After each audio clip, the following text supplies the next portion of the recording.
ওকের বাইসটা না ওর থেকে তো বিদেশে যাওয়ার কথা কয় আর টেহা নিছে অনেক সামনাসামনি দেখা গেল কি মনে হয় কয়। আসসালামু আলাইকুম স্যার। ওয়ালাইকুম সালাম। স্যার ভালো আছেন? আছি, ভালোই আছি।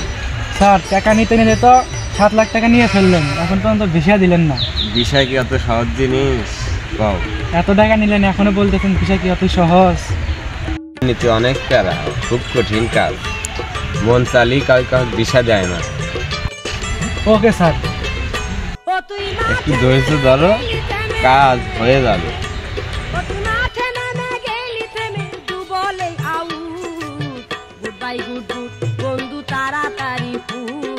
শাকিল না? হ্যাঁ। উনি কার হাতে পাচার করলে ভাই? ওই স্যারের হাতে। কোন স্যার? আলিম স্যার। আলিম আবার কবে স্যার এলো?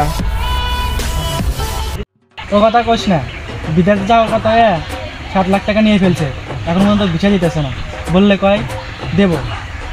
ও তাহলে এখন দালাল, এই সিটারি ব্যবসা বাদ দিয়ে সারা হয়েছে দালাল। আমার মামা 5 বছর হলে বিদেশ থাকে, তাই আমি দালাল এবার পারলাম না, আর হয়েছে দালাল। আচ্ছা ভাই, তুমি কোনো চিন্তা করো না, দেখা আগে আমার সিটারের হাতে দেখা হোক, তারপর জিনিসটা আমি দেখতেছি। আচ্ছা ঠিক আছে, একটু চেষ্টা করে দেখো। আচ্ছা ঠিক আছে, যাও।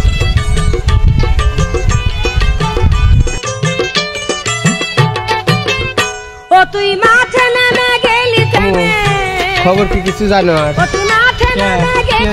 আলিম যে বলে দালাল হয়েছে, দালাল হয়ে বিদেশ লোক নিতেছে।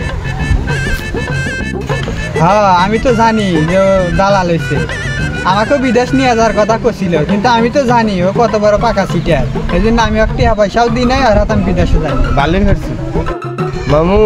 দেখ, এই শাকিল বেচারা জমি টমি নাগা দিল, ওর 2 ডমিয়া গাড়ির উপর বিয়ে শাদি দেয় নাকি, ঘর মাথার বাড়ি তেলা দেখা হলি কোষ। হ্যাঁ ও সিটার তো মনে হয় দেশে না। স্যার তাহলে কি খবর? খবর ভালো খবর।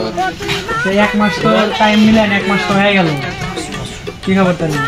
1 মাস হয়ে গেছে, দিশা তো অত সহজ জিনিস না। সময় আসুক, কাজ হবে, ধৈর্য ধরা লাগবে, ধৈর্য ছাড়া কাজ হবে না।